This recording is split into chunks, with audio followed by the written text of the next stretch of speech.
시청자 여러분 안녕하세요. 경제 아나운서의 개념 있는 토크쇼 경제톡 시작합니다. 저는 진행의 이가은이고요. 오늘 저와 함께 이야기 나눠주실 오은비 앵커 모셔보겠습니다. 어서 오세요. 안녕하세요. 네, 오늘은 미수다 미국 주식편 뉴스 좀 준비를 해봤습니다. 일단은 오늘이 월요일이니까 지난주 네. 금요일 기준으로 미국 시장은 또 어떻게 마감을 했는지 먼저 전반적인 흐름 체크하고 돌아오도록 하겠습니다. 네, 일단 미국 시장에서 가장 중요했던 거는 뭐 지표가 가장 중요할 것 소매 같아요. 판매. 소매 판매 지표가 공개가 됐는데 이제 2년 만에 거의 최대 하락폭이 나왔습니다. 그렇게 되면서 이 소매 판매 지난해 말 같은 경우에 소비가 워낙 호황을 왔기 음, 때문에 이 소비 자체가 좀 줄어들고 있는 게 아닌가라는 우려감이 불식됐었는데 이 전문가들의 평은 좀 다르게 나왔습니다. 미국에 워낙 대형 산불도 있었고 그리고 한파에다가 폭설까지 내리게 되면서 이 "오프라인 소비 활동이 위축이 된 것이 그 원인이다."라고 집계됐고요. 이렇게 되면서 뉴욕 증시 같은 경우 3대 지수 결국에는 혼조세로 마감이 지었습니다. 이제 맵을 통해서 이제 대부분 종목들을 어떻게 흘러갔나 살펴보자면 여기서 좀 특징적으로 꼽아야 될 게 애플이 아닐까 싶습니다. 음. 이 버크셔 해서웨이가 그동안 애플을 좀 대규모로 매도를 했었어요. 그전까지만 살펴보라도 뭐 JP 모건이라든가 애플이 가장 또 최선호 주식이었는데 음. 애플의 매도를 보여줬기 때문에 애플에 대한 투자 심리가 그렇게 좋지만은 않았습니다. 근데 이번에 버크셔 해서웨이 쪽에서 애플에 대한 매도세를 줄였고 그리고 또 "신제품을 공개를 한다."라고 했는데 이게 아마 아이폰 SE4가 될 맞아요. 것이다라는 기대감이 있었기 때문에 애플 주식은 1.27% 올라갔습니다. 그리고 뭐 테슬라라든가 아마존, 마이크로소프트, 구글 같은 경우는 약보합세로 움직임을 보여줬고 엔비디아가 2.63%, 메타가 1.1% 보여주면서 M7 같은 경우에도 혼조세로 마무리를 지었습니다. 네. 전반적으로 봤을 때는 나스닥이 한 2만 선 다시 한번 회복하면서 소폭 상승세 보였고 나머지는 좀 쉬어가는 네. 숨 고르게 하는 모습을 보이기도 했습니다. 엔비디아가 좀 오름세가 있었는데 넥스트 HBM 그쵸. 관련해서 소캠 이야기가 나왔습니다. 이게 우리 시장이랑 연결을 하면 이게 저전력이랑 연결이 돼서 LPDDR5 관련된 종목들 그리고 온 디바이스 AI 관련된 종목들도 같이 보시면 좋을 것 같고요. 만약에 진짜 엔비디아가 속캠 관련해서 SK하이닉스랑 삼성전자랑 극비리에 협의하고 있다라고 했으니까 예. 그게 만약에 잘 이루어지게 된다면 지금 이제 기업용 B2B만 하고 있다가 B2C까지도 확장될 수 있는 계기가 될 수 있어서 아무래도 이런 내용들이 좀 주가에도 반영이 되지 않았을까라는 생각도 듭니다. 다만 이제 단독 뉴스이기 때문에 조금 더 뉴스는 주의해서 보셔야 될 것 같고요. 이번 주에 주요하게 봐야 될 일정들이 있어서 먼저 보면 국제 방산 전시회가 있습니다. 트럼프가 워낙 이제 뭐 국방비 관련해서 자주 국방 이야기를 많이 네. 했어요. 그래서 우리나라 같은 경우에도 GDP 대비해서 5%까지 올려야 된다 뭐 이런 얘기했기 때문에 관련된 내용들도 방산 전시회에서 어떤 기업들이 참가를 하고 어떤 내용들이 좀 보도가 될지도 보시면 좋을 것 같고 중요한 일정 중에 하나는 또 xAI가 있습니다. xAI는 이제 테슬라가 네. 머스크죠. 머스크 CEO가 지금 운영을 하고 있는 AI 회사다라고 보시면 될 것 같고요. 거기서 이제 그록 3 라이브 데모가 있습니다. 지금 보면은 그록 3를 17일 오후 8시 현지 시각 기준으로 공개한다라고 했기 때문에 우리 시각 기준으로는 18일 오후 1 시로 보시면 될 것 같고요. 16일 나왔던 기사를 보면 X를 통해서 머스크가 이제 글을 올렸는데 온라인 생중계를 통해서 그록 3를 공식 공개할 예정이다라고 밝혔습니다. 그래서 지구상에서 가장 똑똑한 AI라고 어. 자신감을 표현을 좀 했기 때문에 보시면 좋을 것 같고요. 그록3의 성능에 대해서 자신감을 보였습니다. 그래서 주말 내내 팀과 함께 제품을 좀 다듬을 예정이고 그때까지 이제 "오프라인일 것이다."라고 아직 얘기 안 나온다라는 거죠. 그래서 그렇게 이야기가 나왔었고 지금 그록3 버전 중에 예상하고 있는 내용들을 좀 보면은 지금보다 한층 더 향상되어 있는 성능 그리고 자연스럽게 대화할 수 있는 대화 능력이 조금 올라갔을 것으로 예상되고 있고요.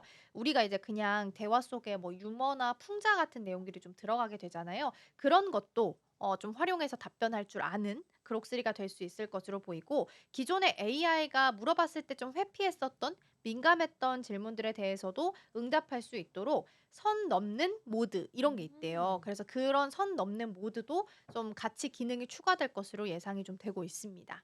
네. 그리고 xAI 같은 경우에는 이미 지난달에 일부 사용자를 대상으로 그록 3 테스트를 진행한 것으로 알려졌습니다. 이 수수께끼 풀이와 코딩 요청에 응답하면서 굉장히 뛰어난 성능을 보였지만 일부 코드에서 살펴보자면 프로그래밍 오류라던가 이 세부상이 누락되는 등의 단점 자체가 조금 음. 지적이 됐습니다. 그리고 현지 시간으로 17일에 공개되는 정식 버전에는 이런 문제점이 개선될 전망이다라고 시장에서는 예측하고 있고요.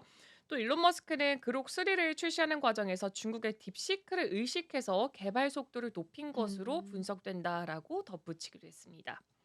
네, 그럼 이어서 일단 굵직굵직한 이슈들 제가 또 전달해 드리도록 하겠습니다. 가장 먼저 이 트럼프 대통령의 관세 조치가 아닐까 싶습니다. 트럼프 대통령이 현지 시간 14일 미국에 수입되는 자동차에 대한 관세를 오는 4월 2일쯤 내놓을 계획이라고 밝혔습니다. 이날 백악관에서 열렸던 행정명령 서명 행사에서 수입 자동차 관세 도입 일정에 대한 기자들의 질문에 아마도 4월 2일쯤 이렇게 대답을 했습니다. 하지만 4월 2일이 자동차 관세 적용 시점인지 혹은 구체적인 자동차 관세 부과 계획에 대해서 발표를 하는 날짜인지는 정확하게 밝히지는 않았습니다. 트럼프 대통령은 최근에 다양한 종류의 새로운 관세를 계속해서 발표를 하고 있는데 즉각적으로 시행하지는 않고 있고요. 일정한 준비 기간을 둔 모습을 보여주고 있습니다. 이 때문에 한국의 대미 자동차 수출에도 적신호가 켜졌다라는 분석이 나오고 있습니다. 이 자동차 관세의 주요 타깃이 될 공산이 굉장히 크기 때문으로 그것으로 보여지고 있는데요. 현대자동차라던가 GM 그리고 이 주 회사가 지금 많이 거론이 되고 있는데 현대차 같은 경우에는 이 한미 FTA에 따라서 한국에서 미국으로 관세 없이 자동차를 수출하고 있습니다. 반면에 도요타나 닛산, 혼다 같이 일본 자동차 제조업체가 미국에 수출할 때는 2.5%의 관세를 부과를 해야 됩니다. 이 컨설팅 업체에 따르면은 지난해 미국에서 판매된 차량 가운데 국가별 수입 비중을 보면은 멕시코가 가장 높았고요. 그 뒤를 이어서 한국, 일본, 캐나다 순이었습니다. 음. 특히나 한국산 비중 같은 경우에는 2019년 5%에서 지난해에는 8.6%로 늘었습니다. 미국 내 다른 완성차 업체들은 이 같은 점을 빌미로 해서 한국 기업들을 조금 공격하는 모습을 보여주고 있고요. 포드 최고 경영자는 최근에 일본과 한국에서 수십만 대의 자동차가 매년 수입되고 있는데 이에 대한 추가 관세가 적용되지 않는다라고 지적을 하기도 했습니다. 일단 트럼프 관세 관련해서는 4월 2 일이기 때문에 아직 시간은 좀 남았습니다. 그래서 일각에서는 이 시간이 남아 있는 건 그 사이에 각 국가별로 트럼프한테 내놓을 수 있는 카드를 가지고 음. 와라라는 걸로 해석을 좀 하고 있는 상황이고요. 트럼프가 부가가치세를 매기는 국가도 상호 관세 부과 대상에 포함하겠다라는 방침을 내놓은 바가 있습니다. 그래서 원래는 한미 FTA가 협정이 되어 있어서 거의 이제 미국산에 대해서는 무관세로 적용이 됐었는데 부가가치세를 우리도 매기는 국가잖아요. 그래서 지금 앞으로는 우리도 상호관세를 똑같이 매길 수 있는 위험 부담이 좀 있다라고 보시면 될 것 같습니다. 그래서 현지 시간 15 일로 봤을 때는 상호 관세 부과 결정을 재확인한 뒤에 우리는 관세보다 훨씬 더 가혹한 부가가치세 시스템을 사용하는 나라들을 대미 관세를 가진 나라와 비슷하게 여길 것이다라고 글을 적어서 X에 올리기도 했습니다. 그래서 이제 각 나라마다 미국에다가 부과하는 세금이 있을 텐데 그 세금만큼 미국도 똑같이 관세를 매기겠다라는 개념이 사고 관세다라고 보시면 될 것 같고요. 실무 책임자는 하워드 러트닉 미 상무장관입니다. 지명자가 국가별 관세나 비관세 장벽에 대해서 연구를 거쳐서 4월 2일부터 좀 빠르면 매길 수도 있다라고 이야기가 나오고 있습니다. 자동차 쪽은 조금 더 보셔야 되지 않을까 싶습니다. 그래서 이 의약품이나 반도체는 그나마 좀 다행인데 네. 자동차는 영향을 좀 받을 수 있어서 체크해 보시면 좋을 것 같고요. 이 부가가치세 관련된 내용을 조금 더 자세하게 들여다보도록 할게요. 아무래도 우리도 부가가치세를 매기는 국가다 보니까 위험 부담이 좀 있는 상황인데요. 도널드 트럼프가 올렸던 글을 좀 보면요. "나는 무역의 공정성을 위해서 상호 관세를 부과할 것이다. 국무장관, 상무장관, 재무장관, 미국 무역대표부 대표에게 우리 무역 시스템의 상호성을 제공하는 데 필요한 모든 작업을 하도록 지시했다."라고 강조를 좀 했습니다. 그래서 부가가치세 제도를 사용하는 국가는 사실 관세를 똑같이 부과하고 있는 것과 유사하다라고 간주할 것이다라고 경고했고요. 일부 국가에서는 우리 제품에 자국 영역에 포함시키지 않거나 혹은 미국 기업의 영업을 허용하지 않는 경우에는 해당 국가를 상대로 해서 부과하는 비금전적 관세 그리고 무역 장벽에 대한 규정도 마련될 것이라면서 우리도 정확하게 비금전적 무역 장벽 전력의 비용을 책정할 수 있다라고 밝히기도 했습니다. 일단 특정 국가에서는 이 대미 관세가 낮아도 부가가치세를 통해서 미국산 제품에 세금을 매기거나 혹은 미국 기업들이 좀 부당한 취급을 받고 있다면 트럼프가 직접 나서서 이거를 좀 해결해 주겠다라는 의도로 좀 해석을 할 수 있을 것 같고요. 앞서서 제가 말씀드린 것처럼 한미 자유무역협정, 그러니까 FTA를 지금 우리는 매기고 있는 상태라서 거의 모든 대미 관련된 물품들은 무관세입니다. 그럼에도 불구하고 부가가치세를 운영을 하고 있어서 이에 대한 부담이 여전히 좀 남아 있는 상황이고요. 관세를 좀 피하기 위해서 멕시코나 캐나다 이런 나라들을 통해서 우회 수출하고 있는 것도 일단 트럼프는 차단하기 위해서 노력하고 있고 또 정부 차원의 보조금 지원에 대해서도 규제하겠다라는 뜻을 계속해서 밝히고 있습니다. 또 어떻게 보면 다른 나라보다도 일단 1번은 중국인 것 같아요. 네. 중국으로 향하는 모든 길목을 좀 막고 있는 조치로 해석을 할 수 있을 것 같고요. 트럼프 대통령은 모두에게 공평하도록 어떤 국가도 불만을 제기할 수 없을 것이다. 트럼프 일기 때와 달리 별도의 협상은 없을 것이다라고 분명히 이야기하긴 했는데 근데 또 시간이 많이 남아 가지고 네, 협상이 그쵸. 가능할 가능성이 높지 않나라고 생각하긴 그쵸. 합니다. 뭐 한 달 반 정도 남은 네. 상태인 것 같은데요. 협상을 좀 하면 좋을 것 같습니다. 그리고 트럼프 대통령은 어떤 국가든 미국이 너무 높은 관세를 책정할 것으로 보고 있다면 그들이 해야 할 일은 우리에 대한 관세를 줄이거나 종료를 하는 것일 뿐이다라고 말을 했고요. 미국에서 제품을 제조하거나 제조 시설을 건설하는 경우에는 관세가 부과되지 않을 것이다라고 강조를 하기도 했습니다. 여기서 좀 의도를 볼 수가 있다라고 해석될 수가 있을 것 같습니다. 그리고 트럼프 대통령은 미국은 수년 동안 동맹국과 적국 모두로부터 부당한 대우를 받아왔다라고 했고요. 수년 동안 많은 국가들을 도와왔고 막대한 재정적 대가를 치렀다. 이제 다른 국가들이 그러한 사실을 기억하고 우리를 공정하게 대우해야 할 때다. 미국 노동자들을 위한 공평한 경쟁의 장을 마련해야 된다라고 말했습니다. 그리고 이 시스템 같은 경우에 즉각적으로 공정성과 번영을 가져올 것이다라면서 보다 좀 강한 발언을 하기도 했습니다. 네, 그리고 이어서 또 이번 주에, 그러니까 지난주였죠. 지난주 음. 주말까지 있었던 소식 중에 또 가장 뜨거운 키워드였던 게 바로 TSMC에 이어서 브로드컴까지 인텔의 인수설입니다. 미국 반도체 상징인 인텔이 둘로 쪼개질 수도 있다라는 전망이 나왔습니다. 이 대만 TSMC와 미국 반도체 기업이죠. 브로드컴이 인텔 지분 인수설이 등장하면서인데요. 일단 외신 보도를 종합해 보자면은 TSMC가 이 트럼프 미국 행정부의 압박에 인텔의 반도체 공장 일부 혹은 전부를 운영하는 방안을 이 브로드컴 같은 경우에는 인텔의 반도체 설계와 마케팅 사업 인수를 검토하는 것으로 알려졌습니다. 두 회사 모두 각자 독자적으로 인텔 인수를 검토하고 있고요. 현재까지 모든 논의는 초기 단계로 무산될 가능성까지 현재 같이 존재하고 있습니다. 월스트리트 저널 같은 경우에 소식통을 인용해서 브로드컴은 최근 인텔의 반도체 설계와 마케팅 사업 부분을 면밀하게 분석을 했고 또 비공식적으로 자문단과 인텔 인수 제안을 논의했다라고 말을 했고요. 브로드컴은 인텔의 반도체 제조 부분을 함께 인수할 파트너를 찾을 경우 공식적으로 인텔 인수에 나설 가능성이 크다라고 보도를 했습니다. 다만 이 브로드컴이 인텔에 공식적으로 전달한 인수 제안은 아직까지는 없다라고 말을 하면서 음. 상황에 따라서 이 브로드컴이 최종적으로 인수 거래를 추진하지 않을 수도 있다라고 전하기도 했습니다.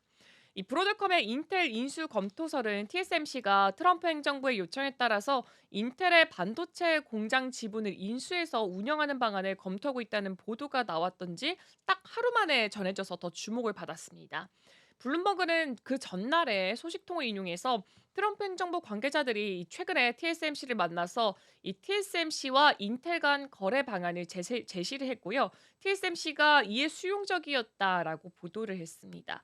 소식통은 어느 한 기업이 인텔을 단독 인수하기보다는 TSMC와 미국의 주요 반도체 설계 기업, 미국의 정부가 함께 인수하는 방안을 언급을 했습니다. 브로드컴이 설계와 마케팅 부분을 가져가고 트럼프 행정부 역시 추후 조성할 구급 펀드를 통해서 인텔에 지분을 투자한다면 이 같은 구상이 현실화가 될 수 있다라고 덧붙이기도 했습니다. 그리고 지난 13일 상호 관세 부과를 발표하면서 수입 반도체에도 관세를 부과하겠다고 위협을 했는데요. 이 미국 기업들이 해외로 이전하기 전에는 미국에서 반도체를 만들었지만 대만이 우리 칩 사업을 뺏어갔다라면서 되찾고 싶다라고 말을 했습니다. 트럼프의 이 같은 발언에 라이칭 더 대만 총통은 국가안보위원회를 소집해서 대만 기업이 미국에 대한 투자를 늘릴 수 있게 격려하고 대만과 미국 간 무역 협력을 강화하겠다고 밝히기도 했습니다. 그러나 트럼프 행정부의 압박에도 불구하고 TSMC의 인텔 공장 인수가 쉽지 않을 거란 전망이 함께 나오고 있습니다. 아무래도 주주 중에 70% 정도가 다 외국인 투자자예요. 그래서 어 제가 만약에 TSMC의 주주라 하더라도 잘 나가고 있는 회사가 굳이 네. 좀 뒤처져 있는 회사를 안고 가야 되는 상황이다 보니까 그쵸. 굳이 그러고 싶지는 않을 수도 있을 것 같아요. 그래서 여기도 지금 주주 중에 70% 이상이 외국인 투자자라서 인텔과의 협력에 오히려 반대하는 입장이 좀 더 많을 것으로 예상이 좀 되고 있고요. 그래서 트럼프 행정부의 엄격한 이민 정책도 인텔 인수에 있어서는 걸림돌이 될 수도 있습니다. 대만 중앙통신사라는 그 기사 보도를 보면은 트럼프의 반이민 정책으로 TSMC가 자체 엔지니어를 지금 미국에 보내서 생산을 감독할 수 있느냐가 인수 추진하는 데 있어서 가장 중요할 것으로 보이고 있고요. TSMC의 엔지니어는 대부분 대만 또는 미국 이외 출신의 지역의 사람들로 구성이 되어 있습니다. 그러니까 어떻게 보면은 TSMC는 카드를 준 거예요. 미국한테 협상할 수 있는 카드를 준 건데 그중에 하나로 이 미국 공장을 운영하는 제도인 거고 그리고 거기에다 인력을 파견하는 거라서 TSMC 입장에서는 좀 뒤처져 있는 기업을 인수하는 것도 별로 좋지 않은데 네. 기술을 또 유출할 수 있는 그쵸. 우려도 있기 때문에 이에 대해서 실제적으로 될지는 조금 더 봐야 될 것 같고 만약에 이게 이루어지게 된다면 진짜 '트럼프의 힘이 좀 더 강하다.'라는 거를 네. 반증할 수도 있지 않을까라는 생각도 듭니다. 그래서 사실 이전에 인텔 같은 경우에는 CPU 시장에서 굉장히 강자였기 때문에 지금 원래 자리를 굉장히 굳건하게 유지하다가 좀 흔들리는 모습을 보이고 있습니다. 2000년대 중반 이후부터 스마트폰 중심의 시장 변화에 대응하지 못하게 되면서 AMD 같은 경쟁 업체에 조금씩 좀 밀리게 됐고요. 심각한 경영난에 또 인력을 감축하기도 했고 또 일부 사업들도 매각을 하는 모습을 보이고 대규모 구조 조정도 나섰지만 팻 겔싱어 CEO가 물러난 이후에도 아직 적임자를 좀 찾지는 못하고 있습니다. 인텔이 좀 힘들어지는 모습이라서 네. 이게 TSMC나 혹은 브로드컴까지 같이 좀 가게 된다라고 한다면 좀 더 나아질 수 있을 것 같고 인텔 입장에서 너무 좋은 소식이고 또 그쵸. TSMC나 브로드컴은 또 개별적으로 참여한 거니까 이걸 제외한다 하더라도 TSMC 입장에서는 조금 더 고민해 볼 문제이지 않나라는 생각도 들긴 합니다. 그리고 이에 반해서 주가가 굉장히 잘 가는 기업이 있어요. 바로 아. 메타인데요. 네. 지금 20 거래일 정도 되거든요. 그 정도 네. 연속 상승세를 보이고 있습니다. 그래서 뉴욕 현지 증시를 좀 보면은 그래프를 봐도 정말 너무 아름다운 우상향을 아름답죠. 그리고 있는 상황입니다. 박수를 한번 쳐야 될 것 같아요. 지금 20 거래일 연속 상승하고 있고요. 1985년 1월 31일 나스닥 100 지수가 산출됐던 이후에 지금 최장 기간 상승 일수를 기록을 하고 있습니다. 종가 기준으로 봤을 때는 주가가 지금 한 달 동안 하락하지 않고 오름세를 보이고 있다라는 겁니다. 물론 이제 음봉으로 처리된 그 그래프가 있긴 한데 네. 이거는 이제 종가나 시가를 비교한 그쵸. 거라서 종가 기준으로 봤을 때는 오름세를 좀 이어가고 있는 상황이고요. 지난 4 일에 역대 처음으로 700달러 선 종가 기준으로 넘어선 데 이어서 연일 최고점을 계속해서 경신하고 있습니다. 그리고 시총도 1조 8천억 달러를 기록을 하게 되면서 2조 달러에 좀 더 가까워지게 됐고요. 그럼 그 배경이 가장 중요할 것 같아요. 왜 이렇게 많이 음. 올랐느냐. 그걸 보면은 메타가 이제 광고를 타겟팅해서 나오죠. 우리가 이제 막 보다가 관심 있어서 검색한 게 연이어서 막 알고리즘 타고 막 맞아요. 보이고 하잖아요. 그런 것처럼 AI를 좀 막대하게 캐펙스 투자를 하게 되면서 이제부터 조금씩 그거에 대해서 숫자가 좀 나타나고 있는 것 같고요. 사용자당 평균 수익이 증가하는 등 효과가 나타나면서 실적 개선도 나타나고 있습니다. 그리고 친트럼프 행보가 주가 상승에 있어서는 좀 긍정적인 영향을 미치지 않을까라는 분석도 나오고 있습니다. 지금 AI 칩 시장에서 80%는 지금 엔비디아가 주도를 하고 있는데 메타는 최근에 이제 자체적으로 AI 칩을 만들겠다라고 발표를 한 바가 있어서 AI직 시장에 대해서도 좀 더 관심을 좀 가지고 있는 것 같습니다. 영국 반도체 설계 기업인 암이 올해 처음으로 자체 개발한 칩을 선보이게 될 텐데 그 첫 번째 고객으로 메타가 나올 것으로 보여요. 그래서 메타는 AI직 반도체에 있어서는 또 선두주자로서 앞으로 나아갈 수 있지 않을까라는 기대감도 모아지고 있습니다.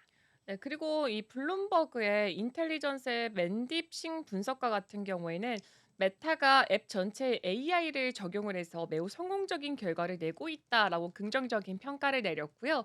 엔비디아 칩에 대한 의존도를 감안할 때 알파벳과 아마존, 마이크로소프트 등과 같이 메타가 자체 칩 개발에 나선 것은 놀랍지가 않다라고 말을 덧붙이기도 했습니다.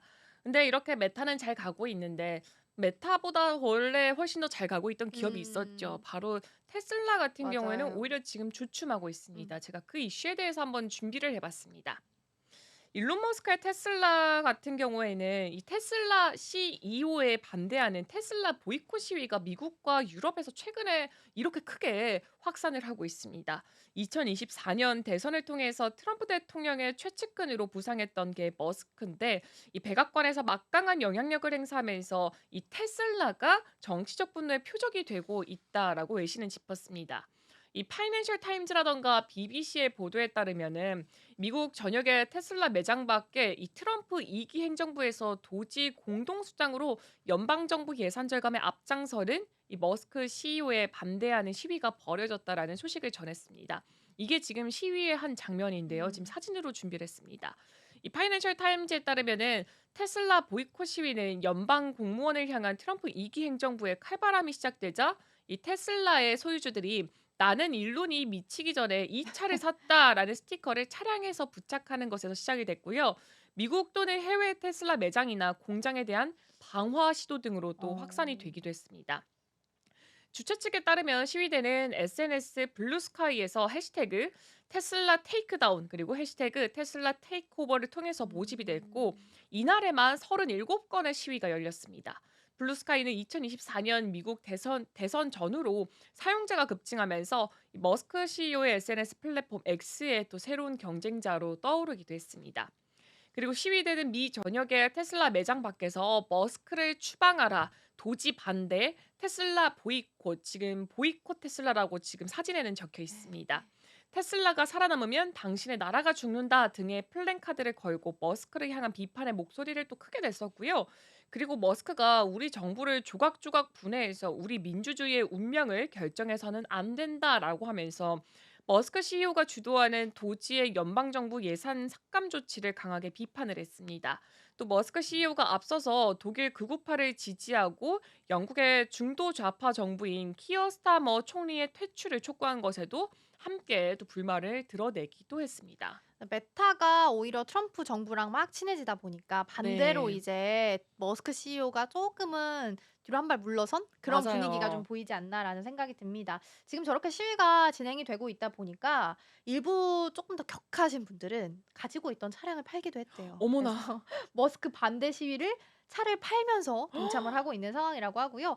미국의 이제 싱어송라이터 셰릴 크로우라는 인물이 있는데 어우. 테슬라 차량이 견인되는 모습을 영상으로 찍어 가지고 SNS에 인스타그램에 올리면서 판매 수익금을 머스크가 자주 비판해 왔던 미국 공영 라디오 NPR에 기부하겠다라고 어머. 밝히기도 했습니다. 어머. 그렇다면 이제 다시 생각하면 보라고 하는 거죠. 어머 SNS에 세상에. 올렸으니까요. 네. 그래서 머스크 CEO에 대한 반대 여론 같은 경우에는 테슬라 주가에도 영향을 좀 많이 미치고 있습니다. 트럼프 대통령이 당선됐을 때 사실 지난해 12월에는 계속 좋은 사상 최고치의 흐름을 찍었어요. 왜냐하면 가장 수혜를 받을 거라고 예상을 했었기 그쵸. 때문에. 근데 이제 최근 들어서는 조금씩 빠지고 있는 상황이고요. 특히 트럼프 2기 행정부가 공식 출범했던 지난달 20일 이후에는 16% 넘게 급락하는 모습 보이고도 있습니다. 그래서 미 월가 대표의 테슬라 강세론자인 댄 아이브스 같은 경우에는 도지에서 머스크의 행동 그리고 트럼프와의 더 강력한 동맹이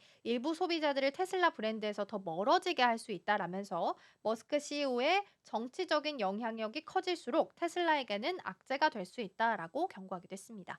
어떻게 보면 테슬라는 너무 좋은 기업이지만 오너 리스크가 있다라는 점에서 있어서는 투자하시는 분들한테는 조금 부담이 될 수 있는 요소가 되지 않을까라는 생각도 듭니다. 머스크 관련된 이슈까지 함께 살펴봤고요. 한 주 동안 있었던 뉴스들 잘 클리핑해서 정리를 해봤습니다. 이번 한 주 동안도 저희가 뉴스들 잘 정리해서 다음 주에 돌아오도록 하겠습니다. 투자 잘 하시고요. 저희는 다음 주에 돌아오겠습니다. 시청해주신 여러분 고맙습니다.